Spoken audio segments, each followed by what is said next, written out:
Menyanyikan bersama lagu kebangsaan Indonesia Raya dilanjutkan Mars Subhanul Waton, diiringi oleh paduan suara mahasiswa Universitas Islam Negeri Raden Intan Lampung.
Mars Subhanul Waton.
Hadirin disilahkan duduk kembali.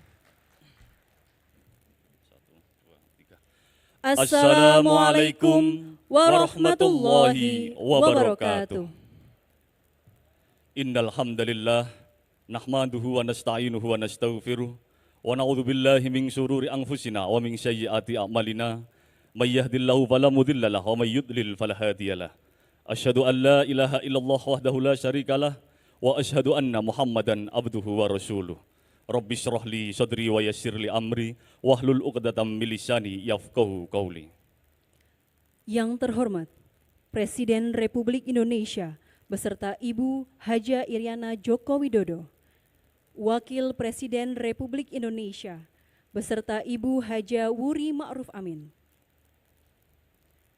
Yang kami hormati Bapak Haji Muhammad Yusuf Kalla, pimpinan lembaga negara, para Menteri Kabinet Indonesia Maju, Gubernur Provinsi Lampung beserta Ibu Riana Sari Arinal, Forkompimda Provinsi Lampung, Rois Am, Ketua Umum dan Keluarga Besar serta jajaran pengurus besar Nahdlatul Ulama, serta para kiai, ibu nyai, hadirin tamu undangan, baik yang hadir secara langsung di tempat acara maupun yang hadir secara virtual yang dirahmati Allah. Bapak Ibu hadirin yang berbahagia, tiada kata dan rasa yang pantas kita haturkan, melainkan puja dan puji syukur kehadirat Allah Subhanahu wa Ta'ala atas limpahan rahmat, nikmat dan karunia-Nya. Pada hari ini, Rabu 22 Desember 2021, kita dapat hadir bersama di Pondok Pesantren Darus Saadah, Kabupaten Lampung Tengah, dalam acara peresmian pembukaan Muktamar ke-34 dari sebuah organisasi Islam terbesar di dunia, Nahdlatul Ulama. Salawat serta salam semoga senantiasa tercurah limpahkan pada Baginda Nabi besar Muhammad SAW beserta segenap keluarga, sahabat dan para pelanjut risalahnya. Teriring doa semoga kita semua diakui menjadi umat beliau dan mendapatkan syafaatnya fi yaumil qiyamah. Hadirin yang dirahmati Allah, mengawali acara pada siang hari ini, marilah kita simak bersama pembacaan ayat suci Al-Quran, surat Al-Imran ayat 103, dilanjutkan sholawat badar oleh Ustadz Haji Salman Amrillah, Qori Internasional juara terbaik 1 di Teheran, Iran tahun 2019.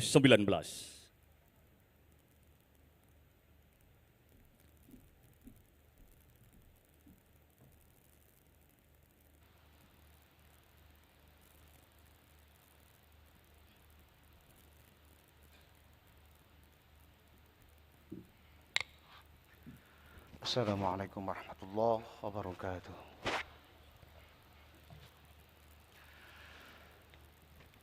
A'udzu billahi minasy syaithanir rajim.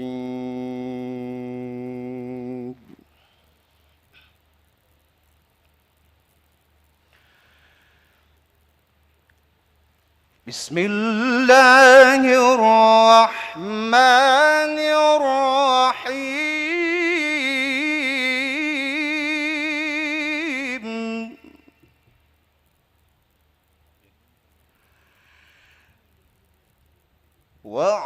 واعتصموا بحبل الله جميعا ولا تفرقوا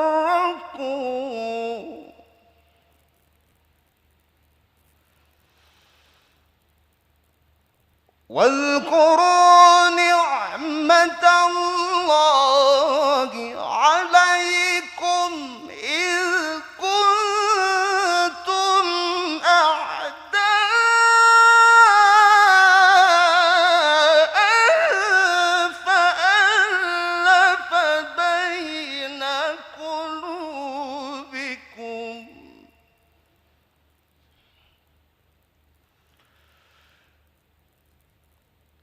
فألف بين قلوبكم فأصبحتم بنعمته إخوانا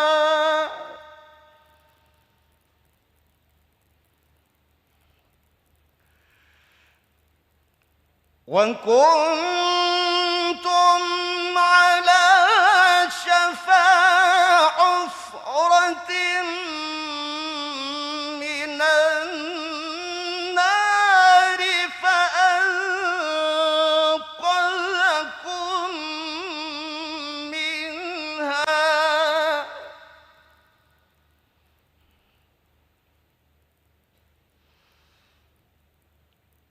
كذلك يبين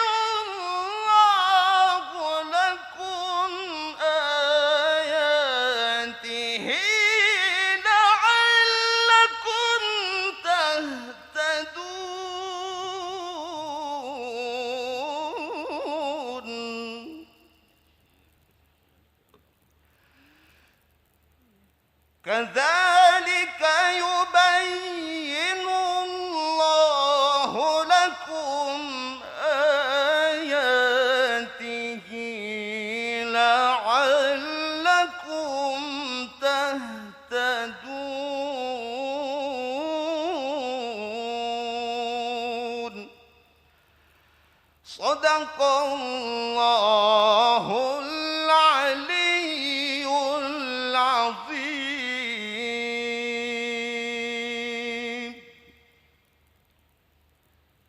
Lanjutkan dengan salawat. Allahumma salli wa sallim wa barik alaihi. Salatullah, salamullah ala taha rasulillah. Salatullah, salamullah ala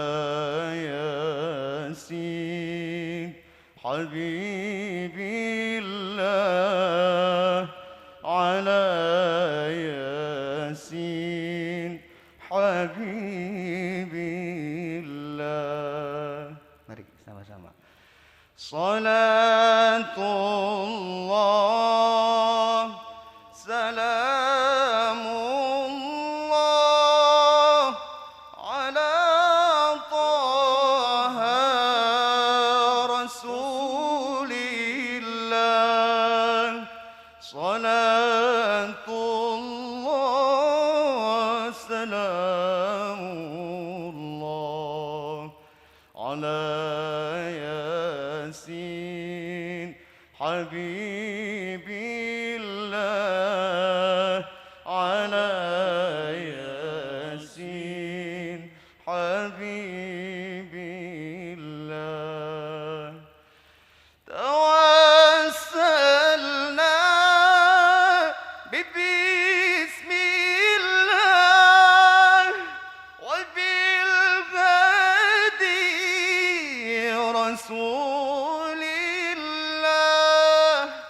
Tawassalna bismillah wa bil hadi rasulillah wa kulli mujahidin lillah bi ahlil badri ya Allah, bi ahlil badri ya Allah. Salatullah, salamullah ala taha rasulillah. Salatullah, salamullah ala Yasin Habibillah, ala Yasin Habibillah. Allahumma salli wa sallim wa barik alaihi. Sallallahu alaihi. Assalamualaikum warahmatullahi wabarakatuh.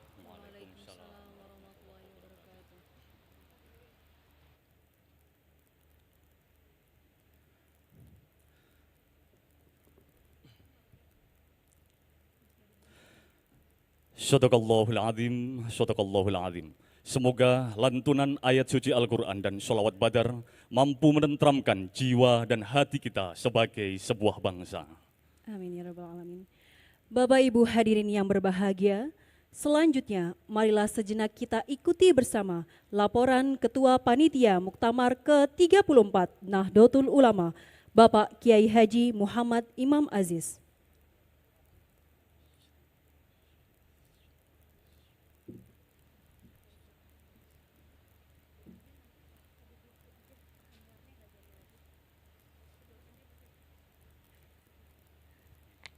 Assalamualaikum warahmatullahi wabarakatuh. Alhamdulillah wassalatu wassalamu ala Rasulillah Muhammad ibn Abdullah wa ala alihi wa ashabihi wa mawala la haula wa la quwata illa billah. Amma ba'd. Yang saya hormati dan kita banggakan bersama Bapak Presiden Republik Indonesia Insinyur Haji Joko Widodo beserta Ibu. Yang kita banggakan juga Bapak Wakil Presiden Profesor Dr. Kiai Haji Ma'ruf Amin beserta Ibu, para Menteri Kabinet yang hadir pada siang hari ini, Gubernur Provinsi Lampung Bapak Arinal Junaidi beserta Ibu, Al-Mukarram Pejabat Rais Am Kiai Haji Miftahul Akhyar, Al-Mukarram Ketua Umum Pengurus Besar Nahdlatul Ulama Profesor Dr. Kiai Haji Said Aqil Siraj,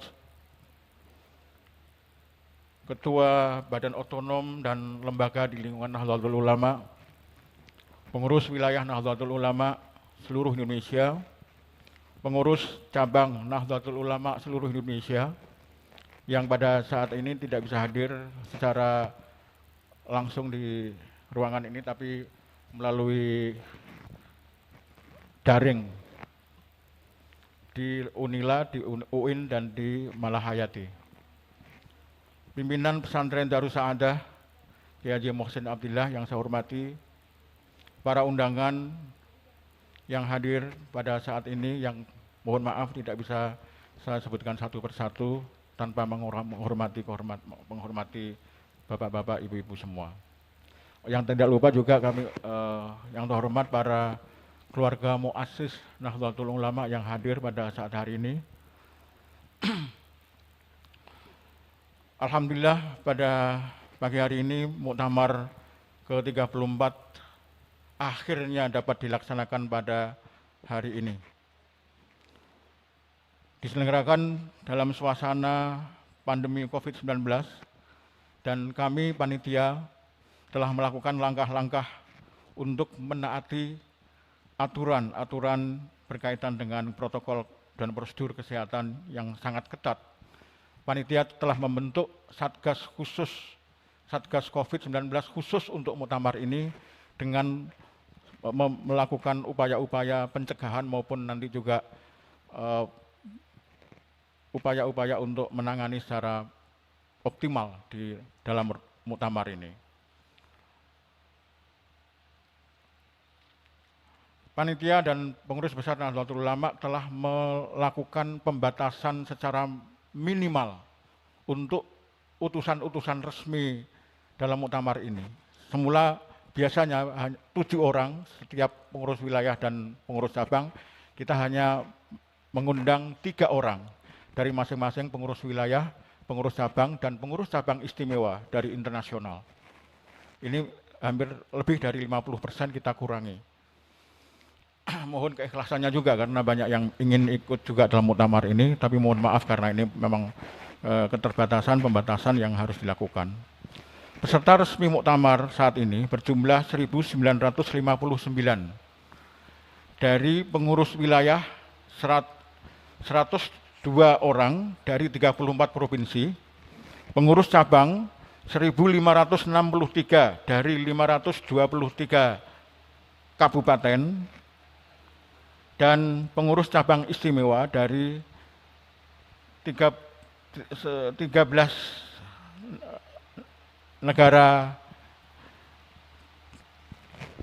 negara yang hadir pada saat ini.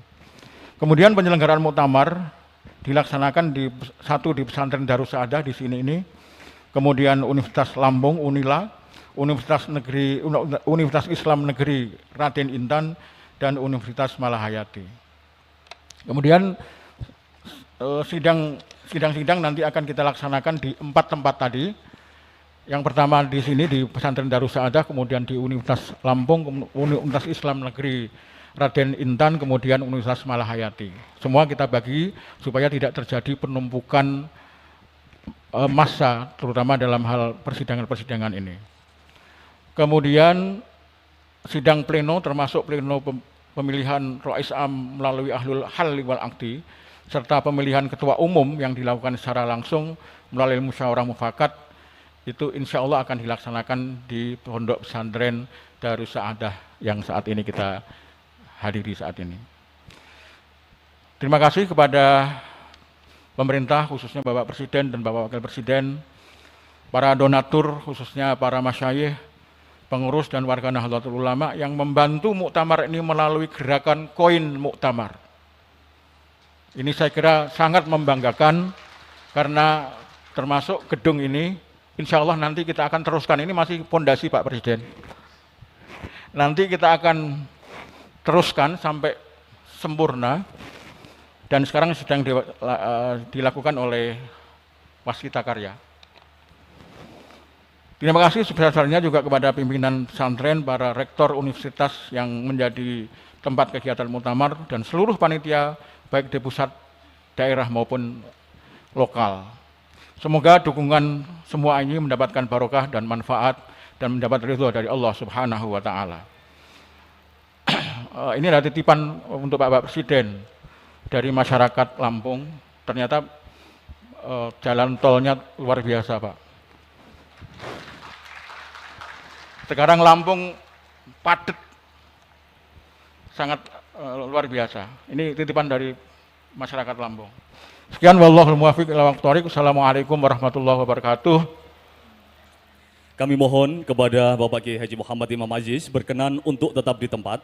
Dilanjutkan penyerahan materi muktamar ke-34 Nahdlatul Ulama oleh Ketua Steering Committee Bapak Profesor Dr. Kiai Haji Muhammad Nuh, didampingi oleh Ketua Panitia kepada Ketua Umum Pengurus Besar Nahdlatul Ulama Profesor Dr. Kiai Haji Said Akil Siraj MA.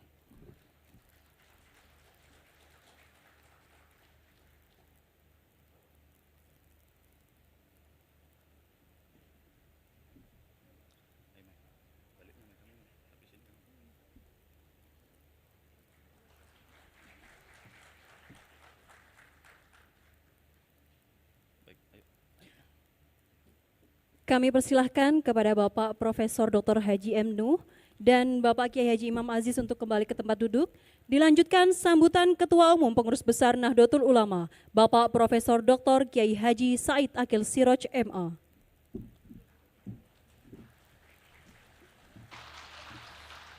Assalamualaikum warahmatullahi wabarakatuh. Bismillah. Alhamdulillah. Wassalatu wassalamu ala Sayyidina wa maulana Muhammad Rasulillah wa ala alihi wa sahbihi wa man tabi'a sunnatahu wa jama'atah min yaumina hadha ila yaumin nahdah. Yang terhormat Presiden Republik Indonesia Bapak Insinyur Haji Joko Widodo beserta Ibu Iriana Jokowi, pagi hari ini beliau berkenan pakai sarung. Yang terhormat Bapak Wakil Presiden Republik Indonesia Bapak Profesor Dr. Kiai Haji Ma'ruf Amin, yang sesungguhnya beliau adalah Mustasyar PBNU, juga pakai sarung, beserta Ibu Wuri Estu Ma'ruf, para Menteri Kabinet Indonesia Maju, ada Gus Menteri Yakut Khalil Bisri Mustafa, ada Bapak Pratik, Profesor Dr. Pratik, Menteri Sekneg, para pimpinan lembaga negara, ada Wakil Ketua MPR RI, Gus Jazil, ada Wakil Ketua DPR RI, tetangga saya, Mas Muhaimin, para pejabat TNI Polri, para pimpinan partai politik, yang terhormat Gubernur Lampung beserta Ibu dan para kepala daerah di Provinsi Lampung, Al-Mukarram Rois Am PBNU Hadratis Syekh Kiai Haji Miftahul Akhyar Azzahullah, beserta seluruh jajarannya, pengurus Tanfidiyah PBNU beserta pimpinan lembaga dan banom di lingkungan NU, para pengurus wilayah dan cabang dan ulama, serta para pengasuh pondok pesantren di Indonesia, hadratil mustasyarin, hadratil ru'asa syuriyah, ashabal ma'ahid, ashabatul kisufiyah, al-mu'tabaru an-nahdiyah, wa ala ra'sihim ar-ra'isul am, Sayyidina wa Maulana Habib Lutfi bin Hashim. Hari ini kita berkumpul untuk memulai muktamar NU yang ke-34. Alhamdulillah, segala puji hanya milik Allah yang menakdirkan kita menjadi saksi pergantian abad jam'iyah ini. Usia panjang jamaah dan jam'iyah Nahdlatul Ulama adalah bukti kasih sayang Allah Subhanahu wa taala. Seabad yang lalu kita sama-sama tahu NU berdiri sebagai jawaban atas pertanyaan dan tantangan zaman. Islam harus terlibat memberi warna pada zaman yang tak menentu, mencari-cari cara agar cahaya Allah terlihat terang dan tak padam oleh kekufuran. Para kiai terpanggil untuk menjawab tantangan dunia yang sedang bergolak dari sudut pandang agama. Pada tataran global, Perang Dunia Pertama baru saja usai. Sistem monarki berbasis agama mulai terasa tak memadai, dan gelombang wahabisasi sebagai embrio radikalisme berkibar di Hijaz. Sementara di Nusantara, patriotisme mulai menemukan bentuknya. Perlawanan terhadap penjajahan, kemiskinan, dan ketidakadilan bermuara pada apa yang hari ini sering kita kenang sebagai era kebangkitan nasional. Di era itu, NU sebagai jam'iyah sepenuhnya lahir dari transformasi praktik kemandirian jamaah, yakni kemandirian komunitas pesantren yang selama berabad-abad bertahan hidup dalam tekanan kolonialisme. Agustus 1945, bom atom sekutu meledak di Nagasaki dan Hiroshima. Ledakan itu menandai akhir Perang Dunia Kedua, sekaligus membuktikan betapa akselerasi teknologi bisa sedemikian merusak kehidupan bersama. Sesudahnya dunia menyaksikan satu demi satu kelahiran banyak negara bangsa. Dunia berubah. Umat manusia lalu terjepit di antara dua pilihan masa depan. Pilihan untuk menjadi negara sekuler atau menjadi negara agama. Suasana zaman pada saat NU lahir diliputi pertanyaan besar. Apakah selepas perang demi perang, setelah begitu banyak darah tumpah, kita sebagai umat manusia bisa hidup untuk saling berbagi di atas bumi Allah? Kalaupun bisa, bagaimana caranya? Belasan tahun hidup di Arab membuat saya menghayati arti penting NU untuk Indonesia dan dunia. Dengan segala hormat, di Arab agama sedari awal tidak menjadi unsur aktif dalam mengisi makna nasionalisme. Bila Anda membaca sejarah dan naskah konstitusi negara-negara Arab, Anda akan segera tahu betapa mahal dan berharga naskah pembukaan Undang-Undang Dasar 45 yang kita punyai.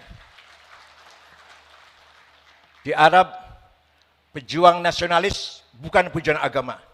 Pejuang agama bukan pejuang nasionalis. Di Indonesia, Hadrat Syekh Ghazi Hasyim Asy'ari, pejuang Islam, dalam waktu yang sama pejuang nasionalis. Di Timur Tengah, tidak banyak kita jumpai ulama yang nasionalis, sebagaimana sangat jarang kita ketemukan kaum nasionalis yang sekaligus ulama. Sebagai akibatnya, nasionalisme dan agama seringkali bertentangan, lalu lahirlah satu demi satu konflik-konflik sektarian. Apa yang kita saksikan sekarang di Palestina, Myanmar, Rohingya, Israel, Somalia, Suriah, Yaman, Afghanistan adalah rangkaian ketidaktuntasan menjawab tantangan zaman. Belum ditemukan titik temu antara semangat Islam dan semangat nasionalisme.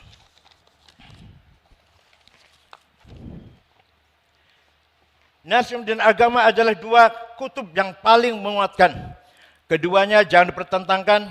Demikianlah pusaka wasiat dari Hadrat Syekh Hasyim Asy'ari yang diamini dan disuarakan ribuan ulama pesantren. Dan dengan demikian kita mengerti bahwa ujian atas sikap tawassut, ujian moderasi polarisasi dua kutub ekstrim memang sudah khas NU sejak awal mula pendiriannya.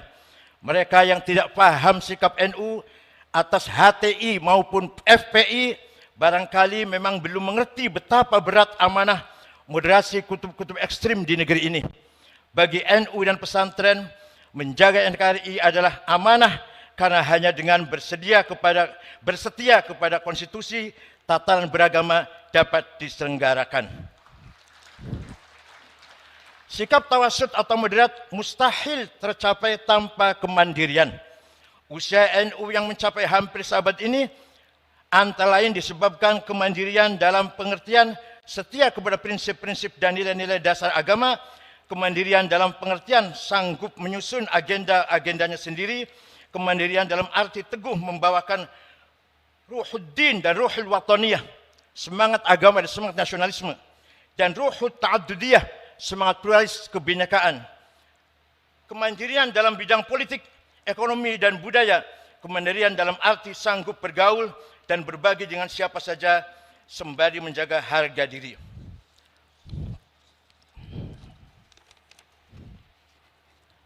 Tawassut atau sikap moderat di antara dua kutub bukanlah perkara mudah. Tawassut mempersyaratkan kecakapan, pengetahuan dan kebijaksanaan. Dua hal inilah yang diteladankan para imam madhab dan ulama-ulama kita. Sementara untuk menjadi ekstrim, seseorang cukup bermodalkan semangat dan fanatisme belaka. Asar pengetahuan dan kebijaksanaan pada gilirannya mewujud dalam sikap kemandirian. Pribadi-pribadi besar dalam sejarah panjang NU dan pesantren adalah kisah-kisah mengenai kemandirian. Hanya dengan menjadi mandiri, kita baru mungkin untuk menyumbangkan suatu berkontribusi kepada hidup bersama, berkhidmat dan pada peradaban dunia. Tema muktamar NU kali ini, kemandirian dalam berkhidmat untuk peradaban dunia. Tema ini sekaligus menjadi warisan atau bekal mengarungi abad kedua bagi Nahdliyin.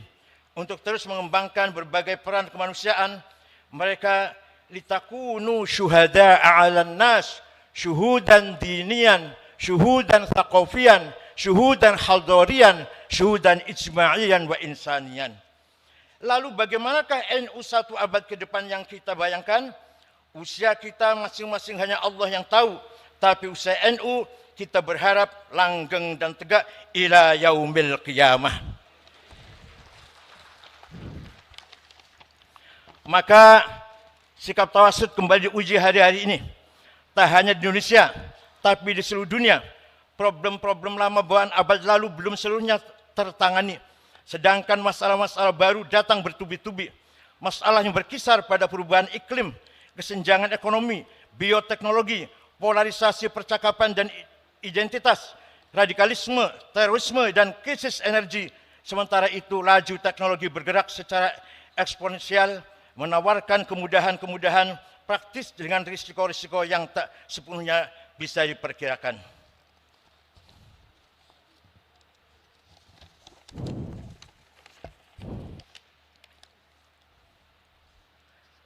Dari sudut pandang santri dan pesantren, visi membangun dengan 5 jenis kekayaan. Visi sebangun dengan 5 jenis kekayaan yang dimiliki oleh bangsa Indonesia. Pertama, as-sarawatil ijtimaiyah, sosial kapital. 17.000 lebih pulau, 300 etnis, 1.340 suku bangsa, 1.211 dialek bahasa adalah fakta keberagaman dan kemajemukan bangsa ini. Kemajemukan yang disatukan di bawah tenda besar Pancasila dengan semangat Bhinneka Tunggal Ika. Di tenda besar itu ormas-ormas keagamaan berperan sebagai semen perekat sosial. Mereka mengkonsolidasikan nasionalisme sebagai proyek integrasi bangsa yang tumbuh dari bawah, tidak perlu dipaksakan dari atas dengan tangan besi. Kedua, as-sarawatul hadhariyah, kekayaan kultur budaya. Kebudayaan Nusantara membuka diri pada interaksi dan kolaborasi dengan kebudayaan global asing. Di sisi lain, kebudayaan setempat atau lokal menjadi identitas, nafas, dan aktualisasi nilai-nilai. Di negeri ini, Islam Nusantara menjadi bukti dari kematangan hadarah Nahdlatul Ulama. Maka akhlakul karimah itulah ciri khas Nahdlatul Ulama. Wa innamal umamul akhlaqu ma baqiyat fa inhum dhahabat akhlaquhum dhahabu. Martabat bangsa tergantung akhlaknya. Akhlaknya mulia, martabatnya tinggi. Akhlaknya hancur, martabatnya hancur pula.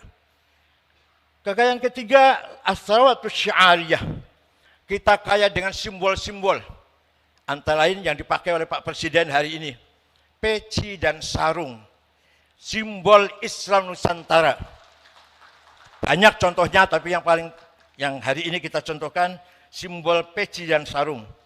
Kita tahu apa artinya peci dan sarung. Dalam arti teologi. Tapi itulah simbol Nusantara, simbol umat Islam Indonesia. Yang keempat, kekayaan maliyah. Indonesia mempunyai potensi sumber daya alam yang luar biasa. Daratannya dipenuhi hutan-hutan penopang paru-paru dunia. Di bawahnya terkandung kekayaan mineral yang banyak. Lautannya mengandung potensi ekonomi biru tiada tara. Di bawahnya tersimpan bukan hanya ikan tetapi cadangan migas dan mineral yang berlimpah. Yang dibutuhkan adalah SDM unggul yang mampu mengolah kekayaan alam itu sebagai modal pembangunan. Agar pembangunan ini dirasakan oleh seluruh masyarakat Indonesia, kaila yakuna dulatan bainal aghnia minkum, tidak hanya pertumbuhan, tapi yang penting adalah pemerataan. Masih kita lihat banyak warga NU yang hidupnya di bawah kemiskinan. Namanya jelas. Solikin, Jumadi, Dulkanan, Maderais, namanya kampungan desa. Kekayaan kelima adalah sumber daya politik. Indonesia adalah negara demokrasi terbesar ketiga dan negeri muslim terbesar di dunia.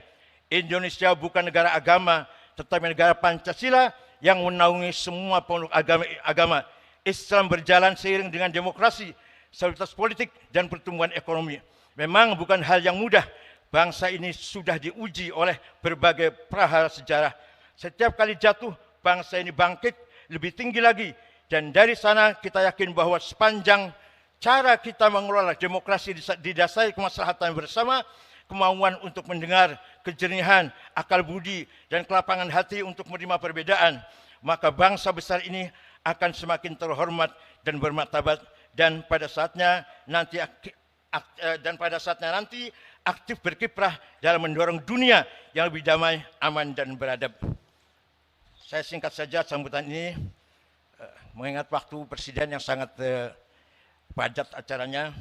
Sebelum saya akhiri sambutan saya ini, saya mohon dengan ikhlas bacaan Al-Fatihah untuk almarhum wal maghfurlah Kiai Haji Sya'roni, Khatib Syuriah Jawa Tengah, NU Jawa Tengah, yang meninggal di Rumah Sakit Cipto, turun dari kereta menuju ke Lampung ini, turun di Stasiun Gambir, sholat subuh, istirahat, tidak sadarkan diri, dibawa ke rumah sakit, kemudian meninggal dunia. Mudah-mudahan arwahnya diterima di sisi Allah. Al-Fatihah.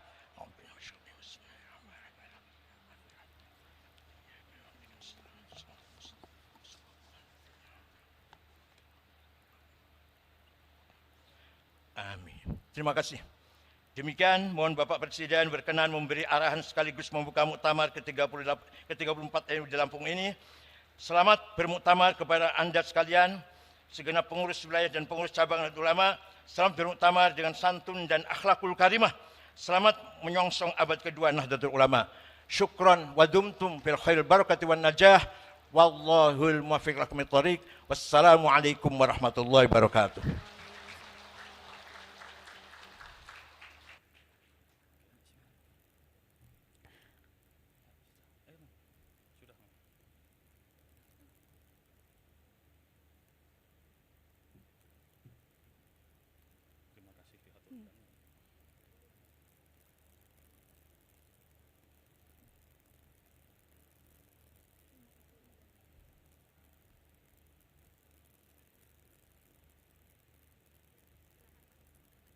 Hadirin yang dirahmati Allah.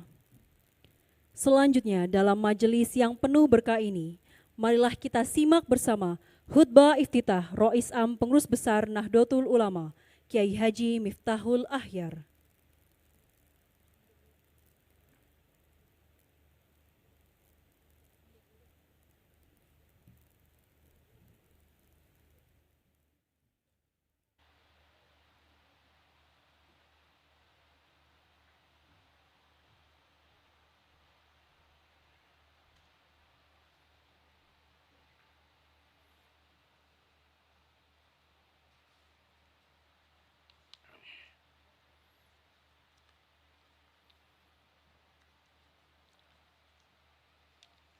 Assalamualaikum warahmatullahi wabarakatuh.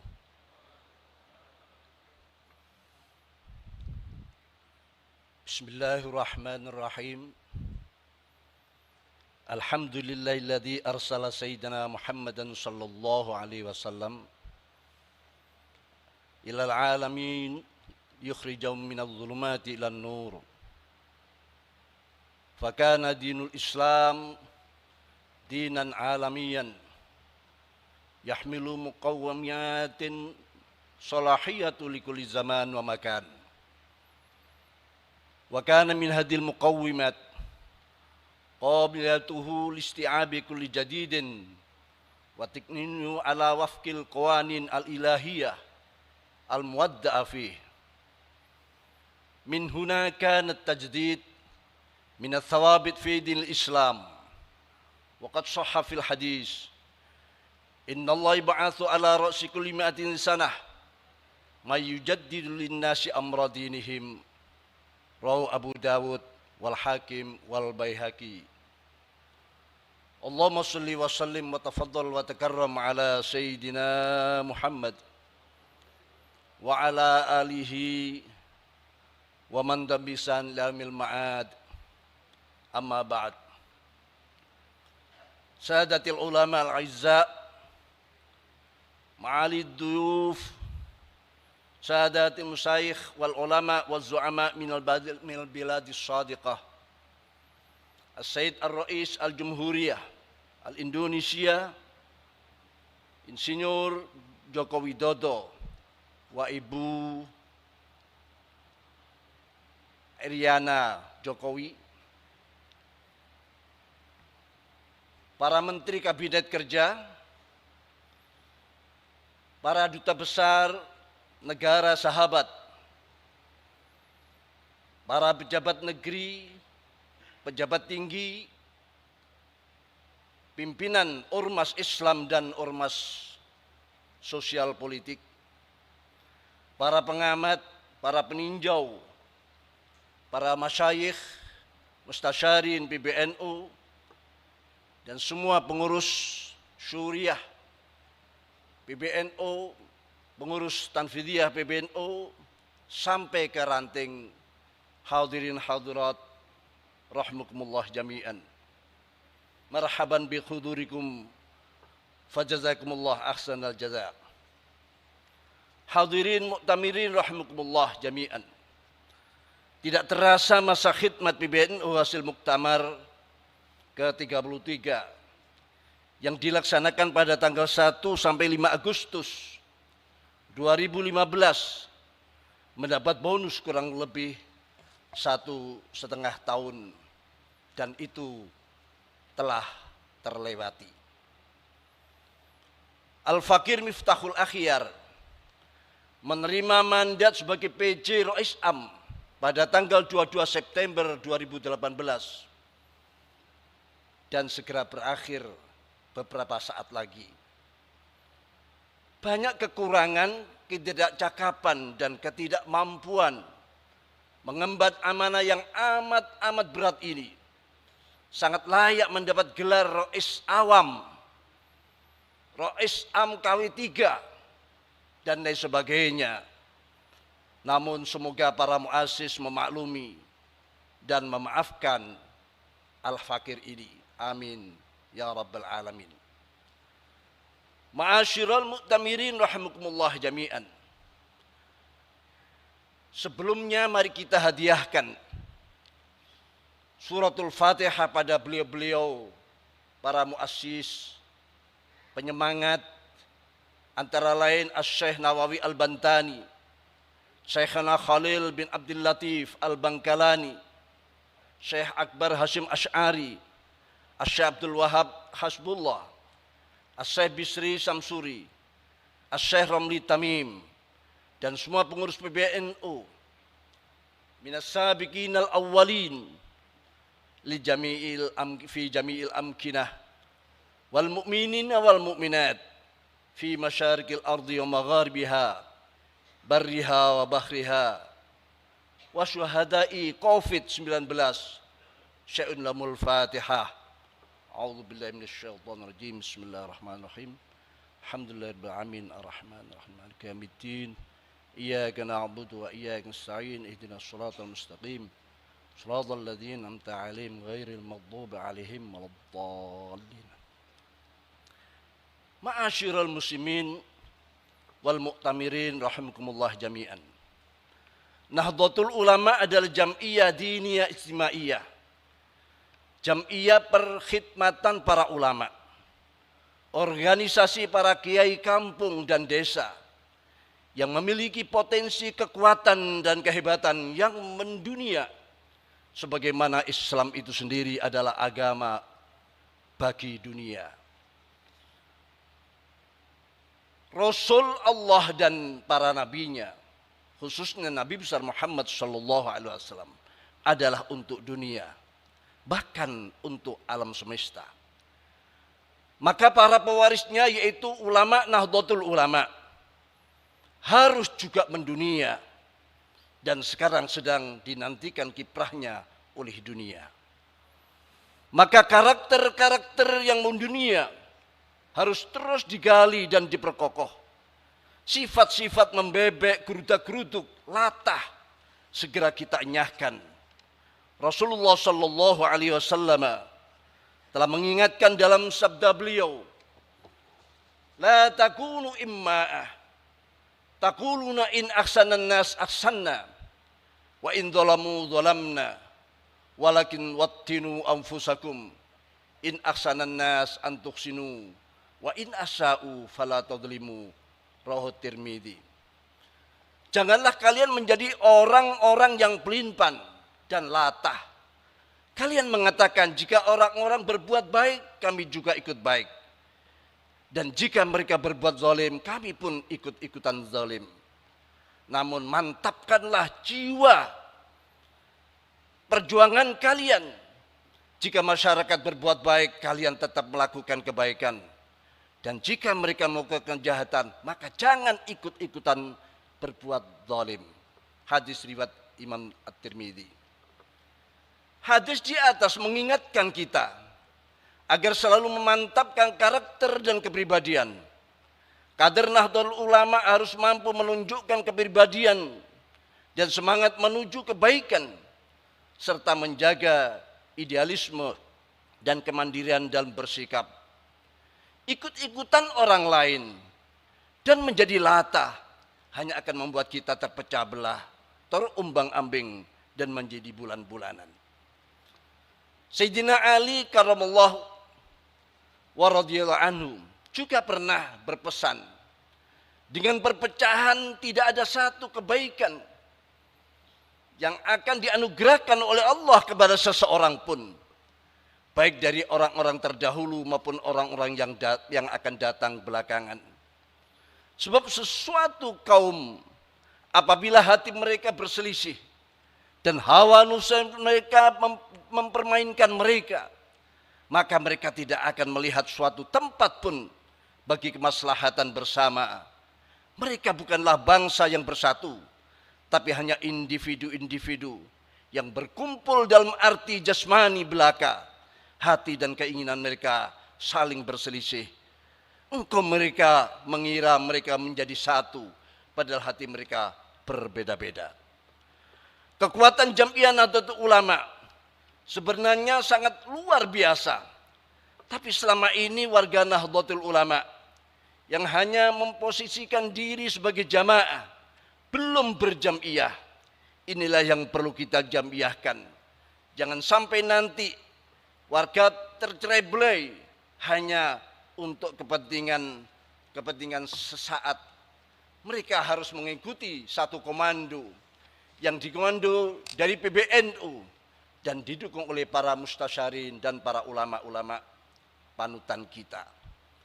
Menjamiahkan jamaah dengan segala potensinya yang berkekuatan raksasa ini menjadi pekerjaan rumah terpenting dari sekian pekerjaan rumah yang lain. Sebab potensi raksasa ini kalau tidak dikelola dengan baik dan benar justru akan menjadi beban dan terpecah belah menjadi bulan-bulanan dan diperebutkan oleh kelompok-kelompok yang lain. Mohon maaf Bapak Wapres Al-Mukarram Profesor Dr. Kiai Haji Ma'ruf Amin berserta Ibu, tadi saya lupa juga Bapak JK dan semuanya yang tidak bisa kami sebutkan atau lupa menyebutkannya, mohon maaf. Marilah kita song-song satu abad untuk masuk ke abad kedua Nahdlatul Ulama dengan menyegarkan kembali gerakan dan sistem komando kita agar posisi Nahdlatul Ulama sebagai ashabul haq sekaligus ashabul qarar wal quwwah dapat terwujud dalam berbagai dimensi kehidupan kebangsaan dan kemasyarakatan kita. Rasulullah telah bersabda, innallaha ba'atsu ala ra'si kulli mi'atin sanah may yujaddidu lin-nasi amra dinihim, rawa Abu Dawud wal Hakim wal Baihaqi. Marilah kita ingat sabda Rasulullah SAW di atas bahwa sesungguhnya Allah Subhanahu wa taala akan mengutus bagi umat ini pada setiap awal 100 tahun orang-orang yang akan memperbarui atau menyegarkan bagi umat ini hal-hal yang terkait dengan urusan-urusan agama mereka. Saat ini dunia telah memasuki era revolusi industri 4.0. Marilah kita merenungkan dan merekontekstualisasi i'adatun nazar, apa yang salah dan apa yang benar dari perjalanan kita selama ini. Mari kita renungkan juga nilai-nilai yang telah ditanamkan oleh para pendahulu kita dalam bingkai trilogi ukhuwah, yakni ukhuwah Islamiyah, persaudaraan internal umat Islam, ukhuwah wataniyah, persaudaraan kebangsaan, dan ukhuwah insaniyah, yakni basyariyah, persaudaraan kemanusiaan.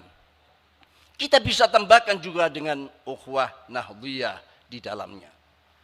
Nilai-nilai itu bisa menjadi cerminan moral yang prima agar dampak negatif pergeseran tatanan dunia tidak begitu berpengaruh dalam perjalanan anak bangsa di era revolusi industri 4.0 dan dalam rangka meraih manfaat bonus demografi kita. Tentu itu merupakan harapan. Bonus demografi bukan justru menjadi musibah demografi.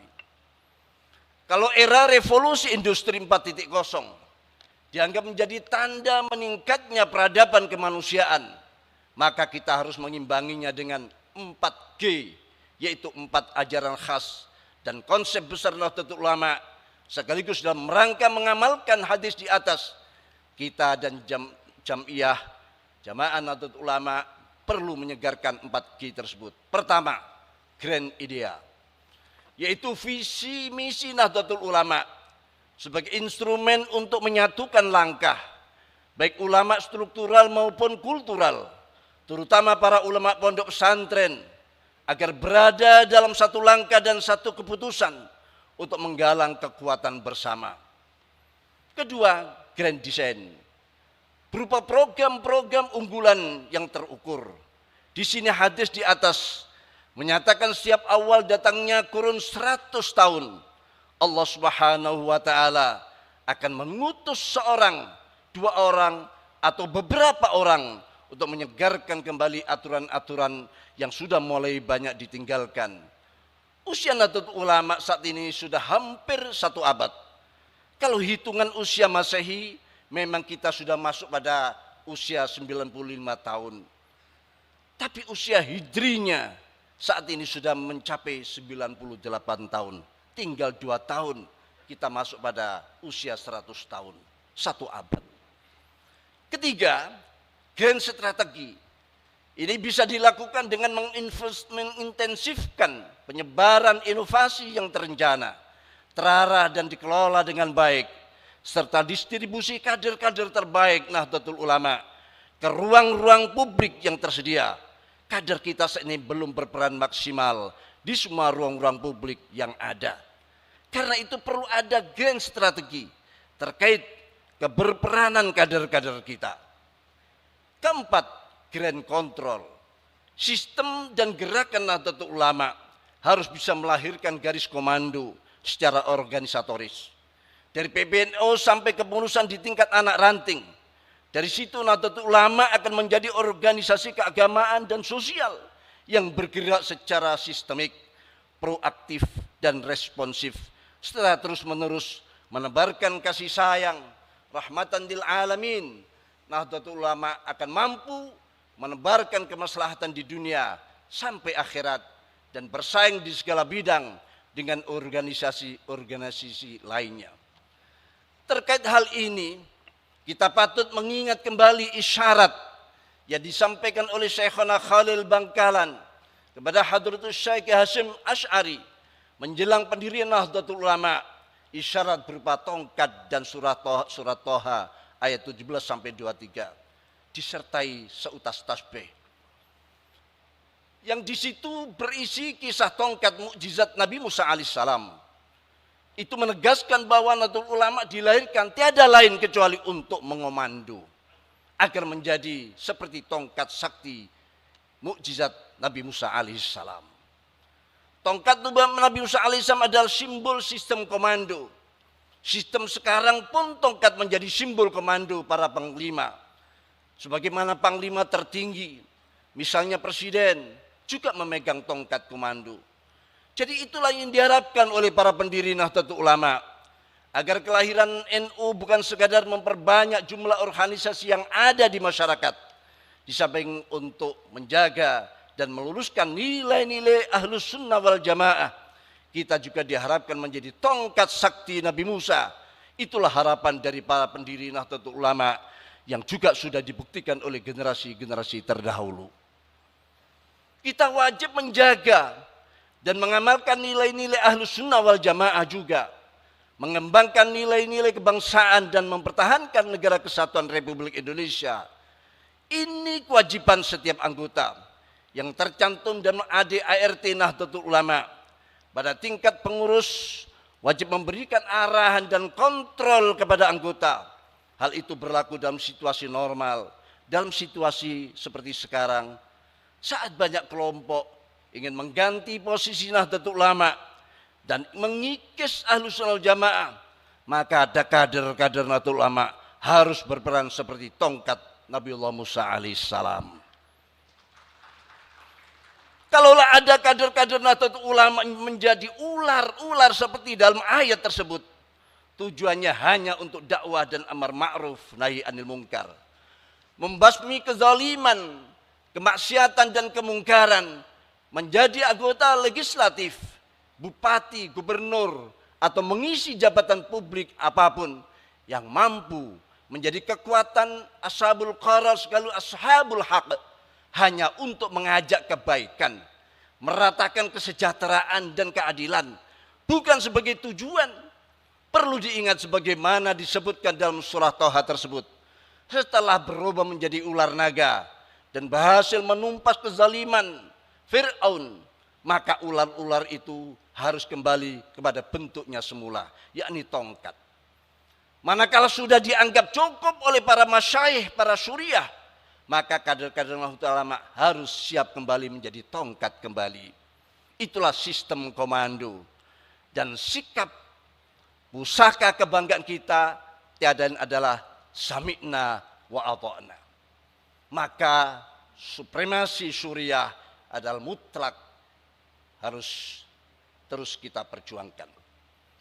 Manakala ada muskilat perbedaan persepsi dalam menjalankan perkhidmatan dan mengalami deadlock, maka kaidahnya adalah fa idza tanaza'tum fi syai'in faruddu ila ADART Nahdlatul Ulama. Maka kita hadirkan Nahdlatul Ulama sebagai jam'iyah diniyah jimaiyah yang berilmiah amaliyah dan beramaliyah yang ilmiah.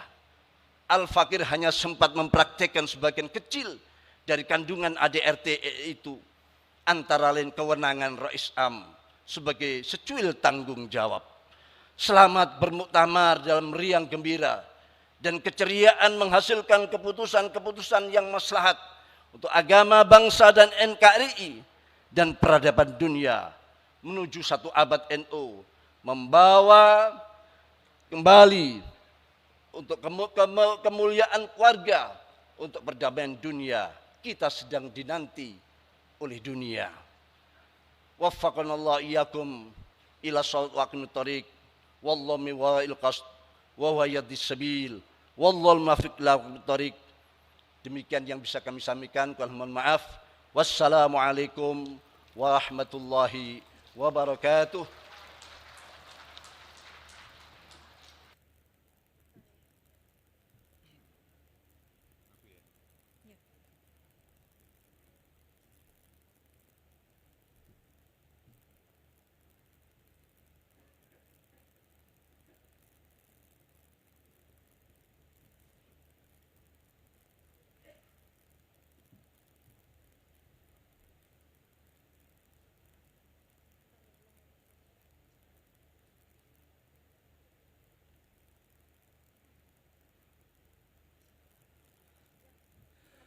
Baik, terima kasih kami haturkan kepada Al-Mukarram Romo Kiai Haji Miftahul Akhyar.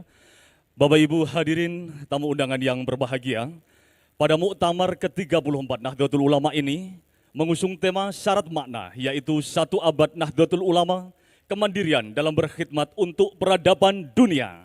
Tema ini tidak hanya kembali meneguhkan posisi, kontribusi dan peran Nahdlatul Ulama, namun sekaligus juga menjadi sarana refleksi atas pencapaian Nahdlatul Ulama selama 1 abad berkhidmat untuk negara dan dunia. Untuk itu hadirin yang berbahagia, dalam kesempatan yang penuh berkah ini, marilah sejenak kita saksikan bersama penayangan video Muktamar Nahdlatul Ulama dari masa ke masa. Muktamar NU dari masa ke masa. Muktamar ke-34 Nahdlatul Ulama di Lampung merupakan muktamar menjelang 1 abad usia organisasi Islam terbesar di dunia ini. Dari gelaran muktamar ke muktamar NU telah melewati peristiwa-peristiwa penting dalam sejarah Indonesia. Dalam video ini membagi penyelenggaraan muktamar dalam 3 periode, yaitu periode sebelum kemerdekaan, periode pasca kemerdekaan, dan periode Hitoh 1926. Inilah sejarah dan faktanya. Sebelum Indonesia merdeka. Periode sebelum kemerdekaan. Sejak didirikan pada 31 Januari 1926, NU telah menggelar muktamar sebanyak 15 kali. Pada saat itu, NU menggelar muktamar setiap setahun sekali. Muktamar pertama hingga ketiga di Surabaya, Jawa Timur tahun 1926 hingga 1928. Pada periode itu, PBNU dipimpin Rois Akbar Kiai Haji Muhammad Hashim Asy'ari dan Ketua Tanfidiyah Kiai Haji Hasan Kipo. Muktamar keempat dan kelima diselenggarakan di Semarang dan Pekalongan pada tahun 1929-1930. Lalu Cirebon menjadi tuan rumah Muktamar ke-6 dan Bandung menjadi tuan rumah Muktamar ke-7. Muktamar ke-8 NU di DKI Jakarta. Selanjutnya secara berturut-turut lokasi Muktamar ke-9 sampai ke-15 tahun 1934 hingga 1940, yaitu Banyuwangi, Surakarta, Banjarmasin, Malang, Banten, Magelang, dan kembali ke Surabaya. Pada periode Muktamar NU ke-4 sampai ke-11, PBNU dipimpin Rois Akbar Kiai Haji Muhammad Hashim Asy'ari dan Ketua Tanfidiyah Kiai Haji Ahmad Nur. Sedangkan pada Muktamar ke-12 hingga Muktamar ke-15, PBNU dipimpin Rois Akbar Kiai Haji Muhammad Hashim Asy'ari dan Ketua Tanfidiyah Kiai Haji Mahfud Siddiq. Pasca kemerdekaan. Lantaran persiapan kemerdekaan Indonesia dan situasi Indonesia pasca proklamasi kemerdekaan, NU vakum menggelar muktamar.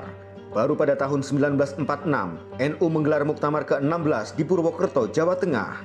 Tahun berikutnya, 1947 di Madiun, dan pada 1948, muktamar ke-18 NU digelar di Jakarta. Selang 3 tahun, tepatnya pada tahun 1951, NU menggelar muktamar ke-19 di Palembang. Tahun 1954 lokasi muktamar kemudian berpindah ke Surabaya. Tahun 1956 ke Medan dan 1959 kembali ke Jakarta. Muktamar ke-23 tahun 1962 dilaksanakan di Surakarta dan tahun 1967 Muktamar ke-24 berlokasi di Bandung. Muktamar ke-25 tahun 1971 dilaksanakan di Surabaya dan 8 tahun kemudian dilakukan di Semarang. Sejak tahun 1979 ini dan seterusnya, Muktamar digelar 5 tahun sekali mengikuti jadwal pemilu. Sebetulnya sejak tahun 1967 pun, Muktamar disesuaikan dengan suksesi kepemimpinan nasional. Pada tahun 1973, pemerintahan Presiden Soeharto memberlakukan fusi partai politik menjadi 2 dan ditambah dengan 1 golongan karya. NU yang waktu itu sebagai partai politik melebur ke Partai Persatuan Pembangunan atau P3. Situasi yang tidak menguntungkan bagi NU itu, maka pada Muktamar ke-26 di Semarang, NU memutuskan kembali kepada Hitoh 1926. NU meninggalkan dunia politik praktis. Periode Hitoh. Muktamar ke-27 di Situbondo merupakan fase sejarah penting bagi perjalanan NU. Setidaknya memutuskan 3 keputusan penting, kembali ke Hitoh, menerima asas tunggal Pancasila, dan terpilihnya duet Kiai Haji Ahmad Siddiq sebagai Rois Am dan Kiai Haji Abdurrahman Wahid atau Gus Dur sebagai Ketua Umum Tanfidiyah. NU semakin kuat dengan dukungan yang kuat dari para ulama senior NU, antara lain Kiai Haji As'ad Syamsul Arifin, Kiai Haji Mahrus Ali, Kiai Haji Ali Maksum, dan Kiai Haji Mashkur. Selanjutnya, Muktamar ke-27 tahun 1984 hingga Muktamar ke-29 tahun 1994 secara berturut-turut berlangsung di Situbondo, Yogyakarta, dan Tasikmalaya. Ketika Muktamar ke-30 di Kediri tahun 1999, Ketua Umum PBNU Kiai Haji Abdurrahman Wahid atau Gus Dur menjadi Presiden Republik Indonesia. Pada Muktamar ke-30 di Kediri, Kiai Haji Ahmad Hashim Muzadi terpilih sebagai Ketua Tanfidiyah dan Rois Am Kiai Haji M.A. Sahal Mahfud, dan keduanya kembali terpilih menjadi Ketua Tanfidiyah dan Rois Am pada Muktamar ke-31 di Surakarta tahun 2004. Kiai Said Akil Siroj terpilih menjadi Ketua Umum PBNU pada Muktamar ke-32 di Makassar, dan untuk pertama kalinya kaum Nahdiyin mudik ke tanah kelahiran pendirinya, Muktamar ke-33 di Jombang, Jawa Timur, dan Kiai Haji Said Akil Siroj kembali terpilih sebagai Ketua Umum PBNU. Kini, melalui keputusan Munas Alim Ulama dan Konbes NU, Muktamar ke-34 akan berlangsung di Lampung. Demikianlah perjalanan Muktamar NU dari masa ke masa. Muktamar ke-34 Nahdlatul Ulama, dari ulama Nusantara untuk dunia.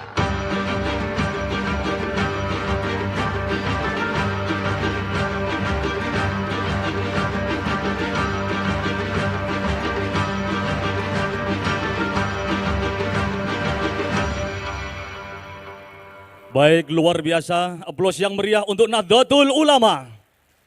Demikianlah tadi kilas balik pelaksanaan Muktamar NU dari masa ke masa. Dan hingga saat ini, Nahdlatul Ulama senantiasa berkhidmat untuk negara dan dunia. Bapak Ibu hadirin tamu undangan yang dirahmati Allah. Selanjutnya, marilah kita simak bersama sambutan Presiden Republik Indonesia, Bapak Joko Widodo, dilanjutkan dengan pemukulan rebana sebagai tanda peresmian pembukaan Muktamar ke-34 Nahdlatul Ulama.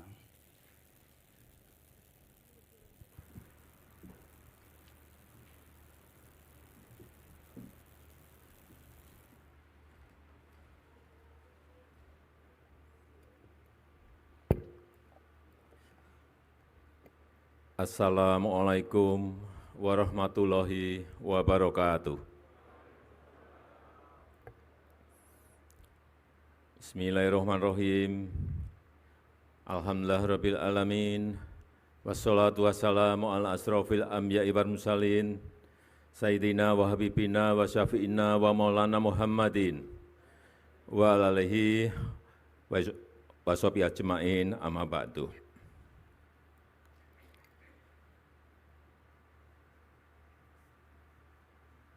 Yang saya hormati, yang saya muliakan Wakil Presiden Republik Indonesia sekaligus Mustasyar PBNU, Profesor Dr. Kiai Haji Ma'ruf Amin beserta Ibu, yang saya hormati, yang saya muliakan Rais Am, Pengurus Besar Nahdlatul Ulama, Bapak Kiai Haji Miftahul Ahyar beserta seluruh jajaran Syuriah, yang saya hormati, yang saya muliakan Ketua Umum PBNU, Profesor Dr. Kiai Haji Said Agil Siroj beserta seluruh jajaran Tanfiziah, yang saya hormati Ketua dan Pimpinan Lembaga-Lembaga Negara, yang saya hormati Wakil Presiden Republik Indonesia ke-10 dan ke-12, Bapak Dr. Andes Yusuf Kalla,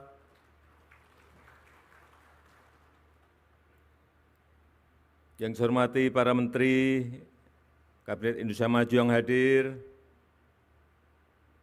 seluruh jajaran Mustasyar PBNU, yang saya muliakan para kiai, para masyayikh, para alim ulama, Gubernur Provinsi Lampung, beserta seluruh Bupati dan Wali Kota yang hadir, yang saya hormati seluruh jajaran pengurus wilayah, pengurus cabang, sampai pengurus ranting NU dari seluruh tanah air, beserta muktamar, hadirin dan undangan yang berbahagia.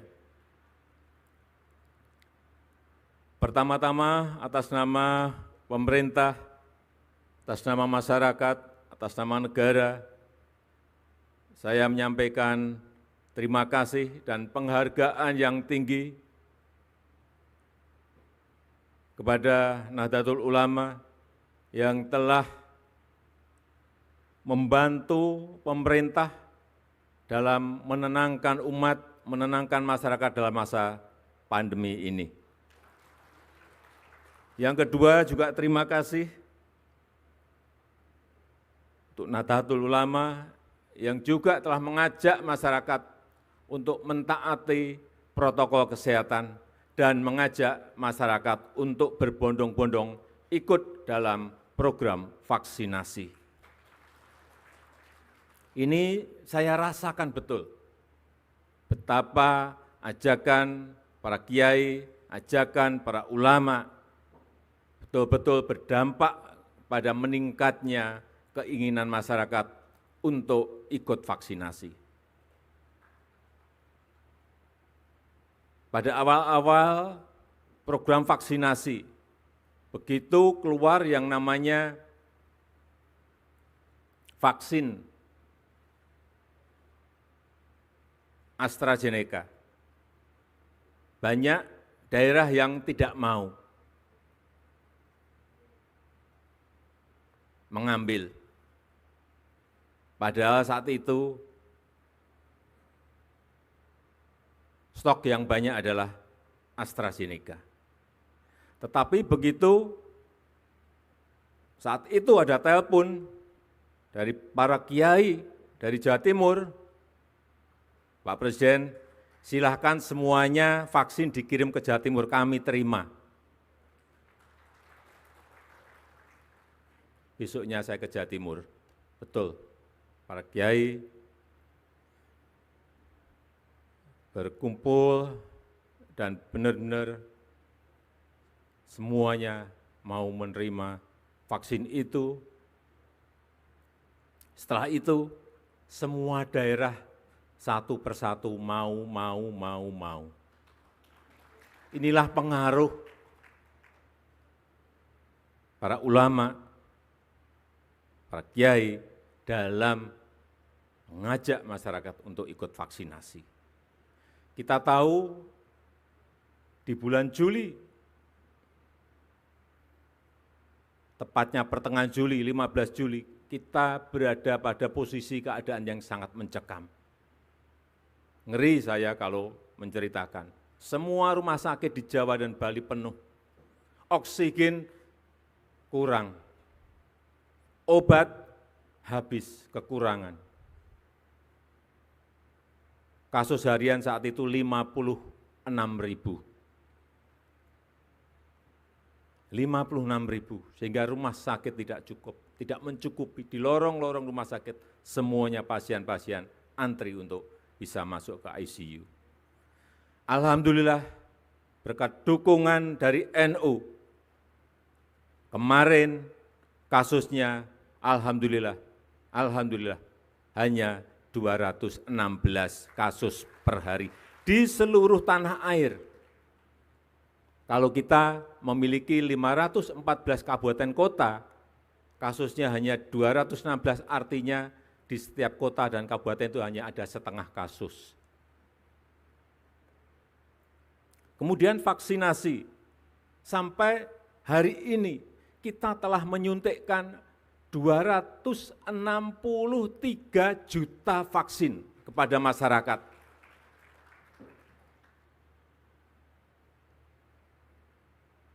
Bapak Kiai bisa membayangkan menyuntikkan kepada 263 juta kali suntikan. Itu sebuah pekerjaan yang sangat rumit, sangat kompleks.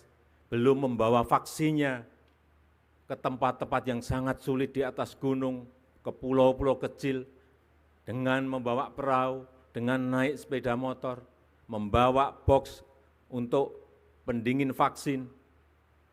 Sekali lagi alhamdulillah kita sudah mencapai 263 juta, dosis pertama 73,9%, dosis kedua 51,8%. Kita harapkan segera bisa mencapai 70% untuk mengejar agar COVID ini tidak menyebar kemana-mana lagi. Dan juga hari ini telah disuntikkan kepada anak-anak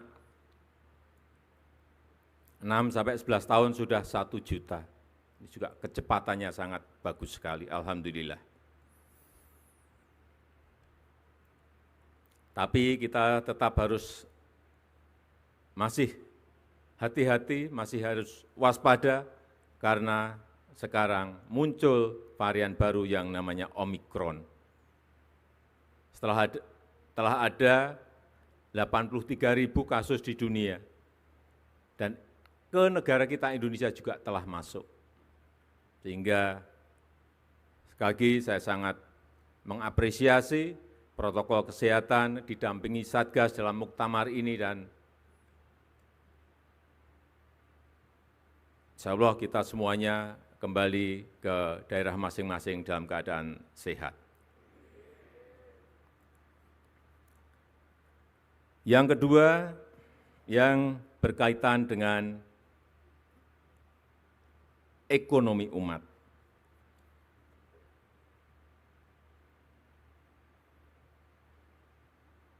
Kita tahu banyak yang disampaikan mengenai masalah pemerataan, seperti tadi juga Bapak Ketua Umum PBNU juga menyampaikan. Memang kita harus berbicara apa adanya, pemerataan bukan sebuah hal yang gampang untuk dilakukan. Tetapi saya melihat bahwa kekuatan di NU sekarang, anak-anak muda yang pinter-pinter, santri-santrinya yang pinter-pinter, yang keluaran banyak dari universitas-universitas yang besar dari seluruh negara yang ada di dunia ini, apabila ini bisa dirajut dalam sebuah kekuatan lokomotif, saya meyakini ini bisa menarik gerbong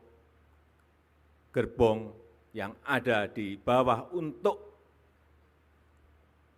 bersama-sama dalam rangka mensejahterakan kita semuanya. Saya menawarkan yang muda-muda ini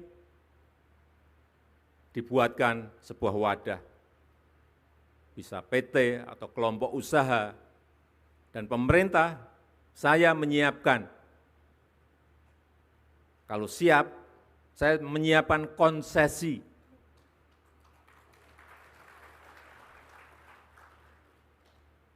Baik itu yang namanya konsesi terserah mau dipakai untuk lahan pertanian, silahkan. Saya juga ingin menyiapkan konsesi minerba.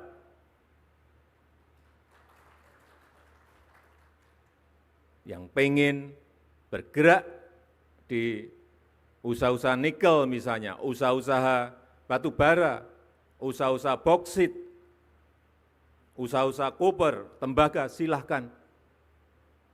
Tetapi sekali lagi, ini dalam sebuah kelompok usaha besar, sehingga nanti bisa menggeret,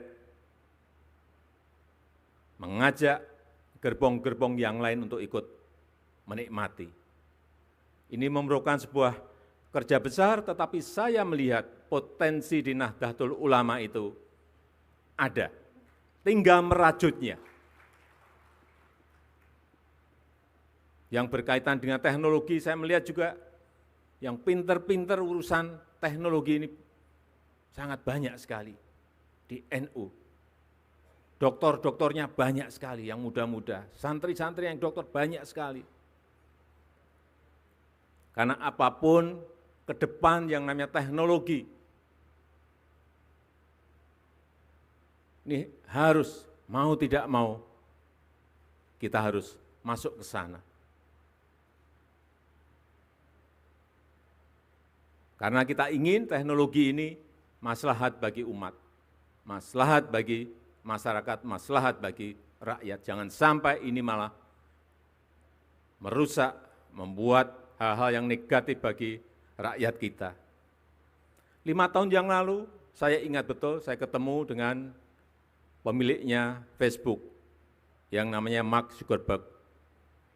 Saya diajak saat itu main pingpong, tapi tidak ada bola pingpongnya, tidak ada meja pingpongnya. Maka kacamata, Oculus, kemudian main bersama. Sama kayak main pingpong persis 100%.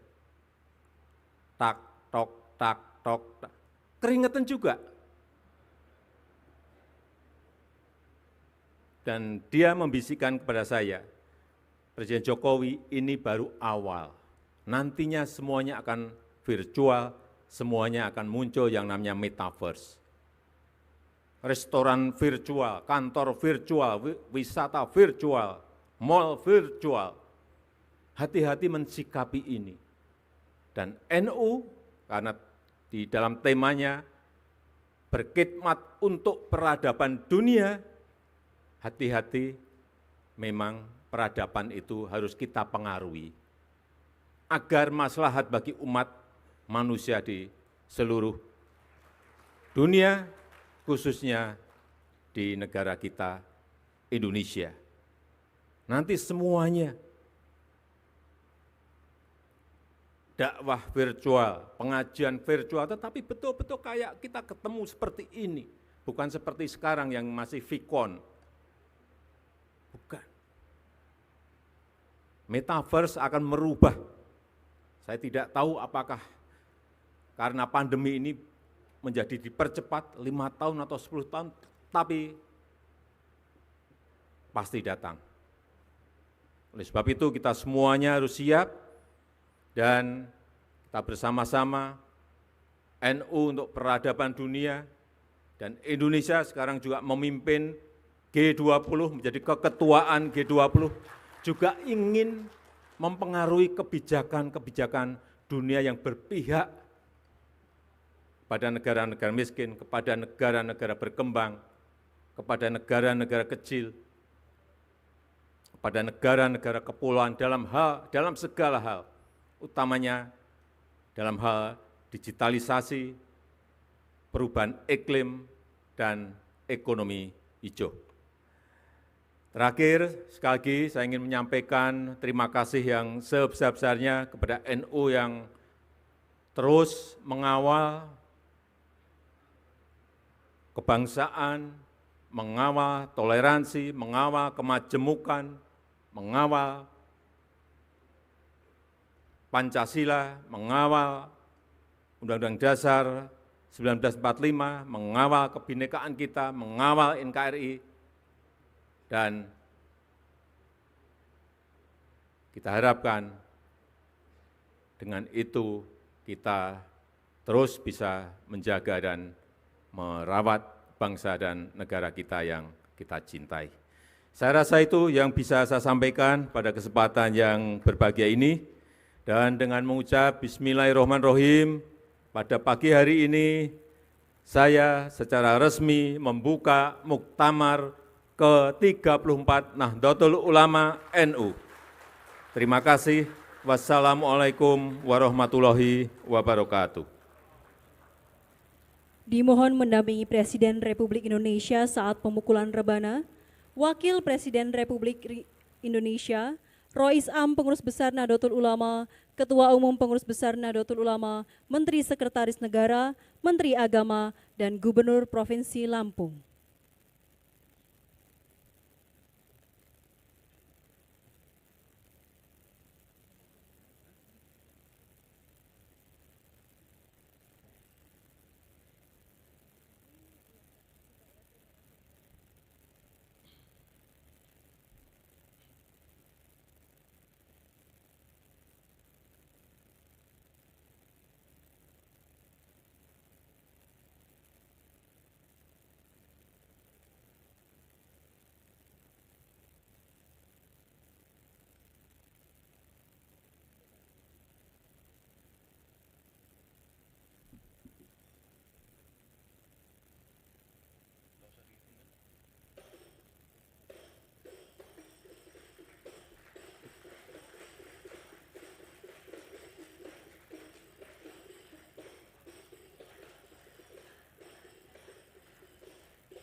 Baik, luar biasa tepuk tangan yang meriah untuk Nahdlatul Ulama. Dengan ini secara resmi Muktamar ke-34 Nahdlatul Ulama dengan tema 1 abad Nahdlatul Ulama kemandirian dalam berkhidmat untuk peradaban dunia telah resmi dibuka.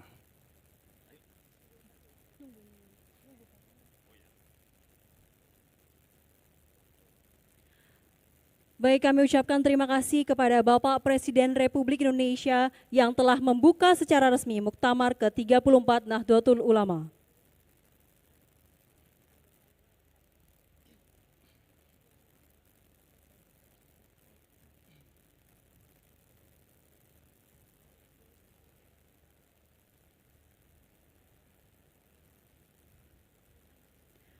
Hadirin yang kami hormati, sebagai bentuk ungkapan rasa syukur kita kepada Allah Subhanahu wa taala, marilah sejenak kita tundukkan kepala seraya berdoa bersama dipimpin oleh Maulana Habib Muhammad Lutfi bin Ali bin Yahya.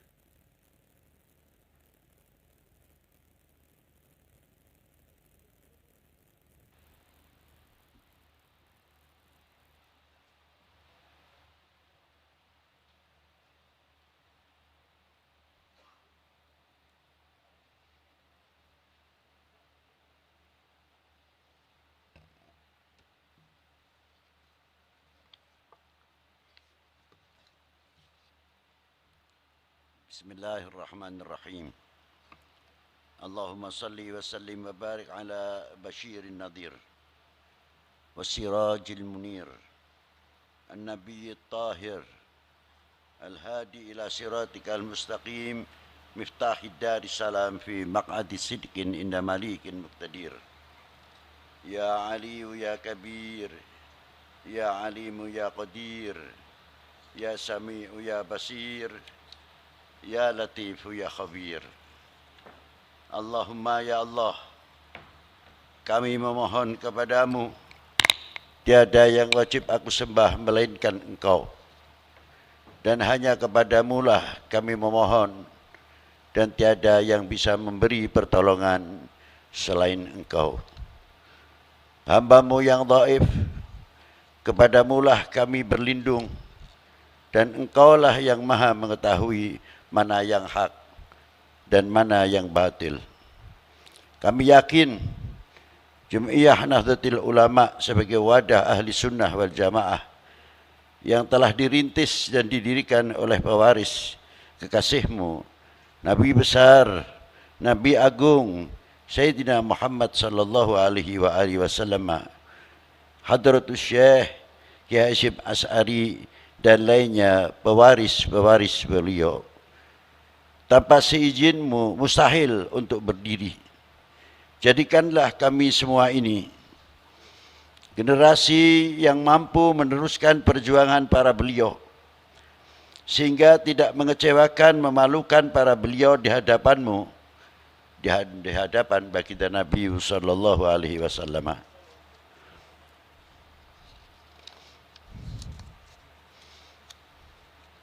Semoga dengan adanya Muktamar Nahdlatul Ulama yang ke-34 di Lampung ini akan mampu memberikan pencerahan dan melahirkan intelektual, ilmuwan, ekonom, ahli pertanian, serta menjadi suri tauladan bagi umat dan bangsa, menjadi kader-kader yang militan, berpegang teguh pada ajaran ahli sunnah wal jamaah, dan semakin tumbuh cinta kepada para ulama, salafun as-salihin, yang semakin cinta kepada bangsa dan tanah air, serta menjadi benteng-benteng yang kokoh dan semakin memperkuat kesatuan persatuan, menjauhkan dalam segala bentuk perpecahan yang akan dinilai oleh masyarakat sebagai perbuatan yang kurang terpuji. Semoga muktamar ini menghasilkan sebanyak mungkin manfaat bagi agama, nusa dan bangsa, serta mampu menumbuhkan ekonomi, pertanian, dan pendidikan. Jadikanlah kami warga Nahdlatul Ulama mampu menjawab tantangan umat dan tantangan bangsa, semakin tumbuh rasa memiliki dan handarbeni kepada republik ini. Allahumma ya Allah, jauhkanlah kami dari segala pertikaian, perpecahan, fitnah, dan dari segala bala yang akan turun dari langit dan keluar dari bumi ini. Allahumma ya Allah, berikanlah kekuatan zahiran wa batinan para pejabat pemerintahan, sipil, TNI, Polri, dan para ulama dalam memimpin bangsa ini, khususnya di bawah kepimpinan Bapak Presiden IR Haji Joko Widodo beserta Wakil Presiden. Amin, amin, ya Rabbal Alamin. Rabbana atina fid dunya hasanah wa fil akhirati hasanah wa qina adzabannar. Wa sallallahu ala sayyidina Muhammadin wa alihi wa sahbihi wa baraka wa sallam. Walhamdulillahi rabbil alamin. Assalamualaikum warahmatullahi wabarakatuh.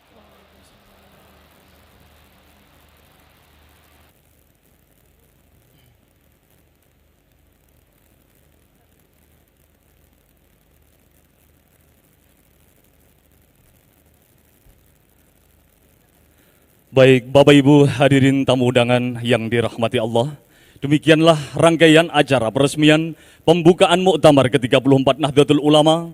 Selaku pembawa acara, kami mengucapkan terima kasih atas segala perhatian, mohon maaf atas segala kekurangan. Akhirul kalam, wallahul muwaffiq ila aqwamit thoriq. Wassalamualaikum warahmatullahi wabarakatuh. Presiden Republik Indonesia beserta Ibu Hajah Iriana Joko Widodo dan Wakil Presiden Republik Indonesia beserta Ibu Hajah Huri Ma'ruf Amin berkenan meninggalkan tempat acara. Hadirin dimohon berdiri.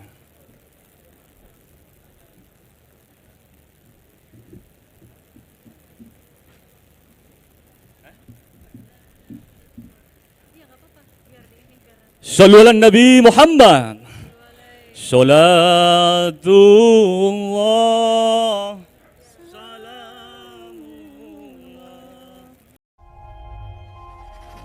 Tidak euforia yang berlebihan. Kita semuanya harus percepat proses vaksinasi ini dan tetap taat terhadap protokol kesehatan, terutama memakai masker. Bapak, Ibu, saudara-saudara, saat ini semua wajib pakai masker. Kita pasti bisa menghadapi pandemi ini, Indonesia pasti bisa.